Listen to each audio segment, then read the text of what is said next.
मायका और ससुराल। लड़की की शादी होती है और शादी संपन्न होने के बाद विदाई का समय आ जाता है और लड़की के घर वाले लड़की के पास एक एक करके उसके कमरे को जाते हैं और समझाते हैं। सबसे पहले माँ जाती है और कहती है अपनी बेटी से कि बेटी, कल से जल्दी उठना और सबसे पहले उठकर नहा धो लेना, फिर पूजा पाठ करके रसोई घर का सारा काम अब से तुझे ही संभालना है। देखना कोई गलती न करना, वहाँ तेरी माँ नहीं होगी समझाने के लिए। सारे काम ध्यान से करना। पति को दफ्तर से आने के बाद पानी, फिर कुछ देर बाद खाना और फिर वो जो भी बोले कर देना। सासू माँ की सेवा करना और घर के सभी लोगों का ध्यान रखना। फिर कुछ देर बाद पापा आते हैं और कहते हैं बेटी, अब अपने ससुराल को ही अपना घर समझना और सबका ख्याल रखना। अपने माँ बाप के मान सम्मान को मिटने न देना। बेटी को इतना कहकर पिता की आंखों में आंसू आ जाते हैं और वो वहाँ से बाहर निकल जाते हैं। फिर भाई आता है, आंखें आंसुओं से भरी होती है और चेहरे पे मुस्कान के साथ बोलता है, लगता है तू अब ससुराल चली ही जाएगी। तू सच में जा रही है ससुराल। चलो, अब तुमसे छुटकारा मिल जाएगा। अब तेरा सारा हिस्सा मेरा हो जाएगा और अब कोई बात बात पर टोका टोकी भी नहीं करेगा और न ही कोई माँ से मेरी शिकायत करेगा। चलो बढ़िया है, आज से तू परेशान नहीं करेगी हमको। इतने में लड़की की भी आंखों में आंसू आ जाते हैं और बोलती है, भाग जा पागल, नहीं तो मार खाएगा अब तू। और फिर भाई बोलता है, अच्छा, मेरी तरह ससुराल में किसी को पीटने न लगना, वहाँ तेरी कोई मार नहीं खाएगा। जैसे हमें बोल देती है कुछ भी वहाँ मत बोलना, कोई बुरा मान सकता है।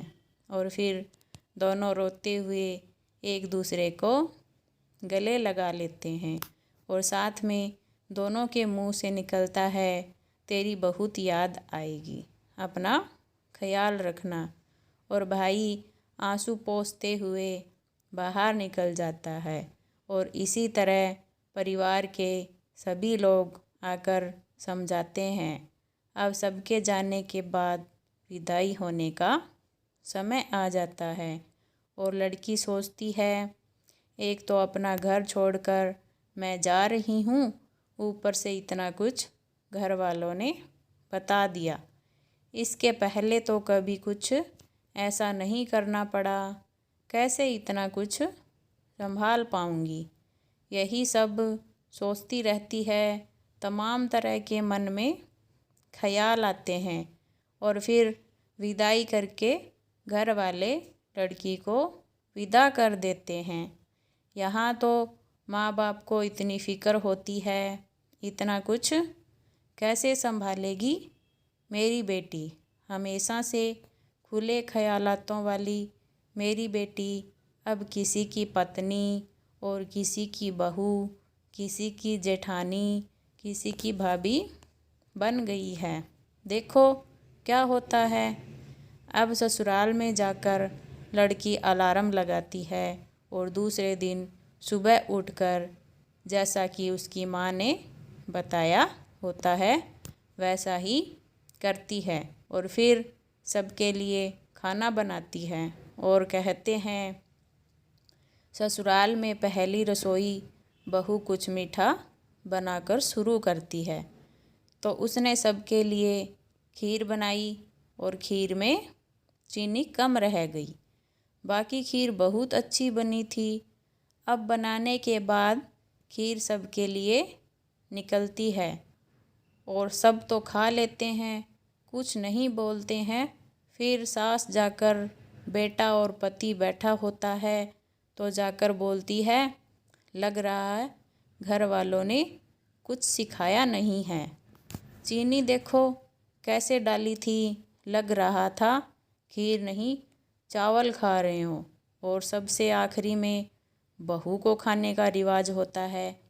पहले तो चख कर देख भी नहीं सकती, अब वो खाकर देखती है तो सोचती है चीनी तो कितनी कम डाली है। देखो मैं सोच ही रही थी कोई गड़बड़ न हो जाए, और हो ही गई।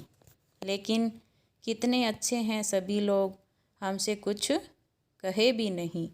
फिर सोचती है चलो दूसरे दिन कोई गड़बड़ नहीं होने देंगे। लड़की की माँ बाप का फ़ोन आता है और पूछते हैं बेटी सब अच्छे से कर लिया, कोई गड़बड़ तो नहीं की। और वो बोलती है इतना सोचे थे फिर भी खीर में चीनी बहुत कम रह गई थी, लेकिन आप लोग परेशान न हो, कल से कोई गड़बड़ नहीं होगी। यहाँ के लोग बहुत अच्छे हैं, किसी ने कुछ नहीं बोला। और फिर रात में पति आता है रूम में और बोलता है कैसी खीर बनाई थी, मम्मी क्या सोच रही होगी, कितनी फीकी थी, कल से ध्यान देकर बनाना। इसी तरह वो लड़की घर के सभी काम काज सीख जाती है।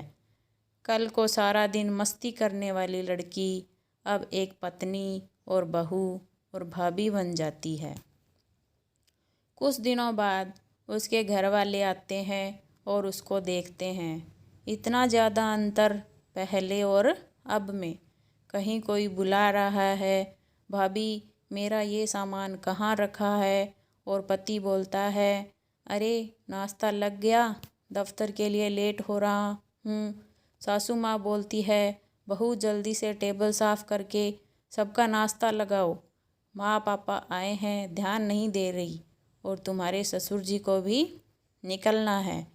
वो जल्दी जल्दी सारे काम करती है और सबको नाश्ता करवा कर सारा घर साफ़ करती है, बर्तन धुलती है, फिर खाना बनाती है। ऐसे ही पूरा दिन उसका घर के कामकाज में निकल जाता है और कोई ज़रा सा भी तारीफ़ नहीं करता। यह सब देख माँ बाप के आंखों में आंसू आ जाते हैं। और फिर जब वो सारे काम कर लेती है तो माँ बाप के पास बैठती है और तब माँ बाप बोलते हैं कि बेटा कोई दुख तो नहीं तुम्हें। तो वो अपने आंसू छुपाते हुए नहीं माँ कोई दुख नहीं, बस आप सबकी बहुत याद आती है। और माँ छोटू कैसा है वो अब आप लोगों को ज़्यादा परेशान तो नहीं करता। ऐसा कहते हुए बात को काट देती है और बोली यहाँ सब बहुत अच्छे हैं, मेरा बहुत ख्याल रखते हैं। ऐसा बोल दी ताकि उसके माँ बाप परेशान ना हो। और माँ बाप कहते हैं बेटी ऐसे ही खुश रहे तू और अपना ख्याल रखना। अच्छा अब हम लोग चलते हैं। जब माँ बाप चले जाते हैं तब जाकर कमरे में छुपकर बहुत रोती है और खुद से ही बातें करती है कि क्या बताऊँ माँ, मेरी तो पूरी ज़िंदगी ही बदल गई। कभी खुद के लिए समय नहीं निकाल पाती, सारा दिन ऐसे ही निकल जाता है। और फिर सास आती है और बेटे से कहती है माँ बाप आए थे, पता नहीं क्या पट्टी पढ़ा कर गए होंगे। यह कहानी आपको कैसी लगी कमेंट बॉक्स में कमेंट करके हमें ज़रूर बताएं और वीडियो को लाइक और शेयर करें। धन्यवाद।